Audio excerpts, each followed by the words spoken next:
In this video, we will learn how to see your Wi-Fi password for Windows 7, 8, 10 and 11. This method works for all operating system. First of all, you have to open control panel. You can open directly from here. You can search control panel in search bar. Control panel. Then you have to look here, view by. If it is large icon has chosen, you have to go network and sharing center. Click here.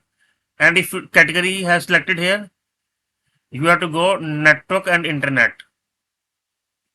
Click network or internet, then network and sharing center. Or if it is view by large icon, you have to directly go to network and sharing center.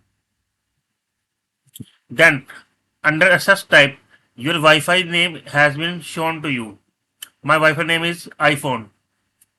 Now click on Wi-Fi name. The Wi-Fi status dialog has been opened. Under here, click wireless properties. Now go to security tab.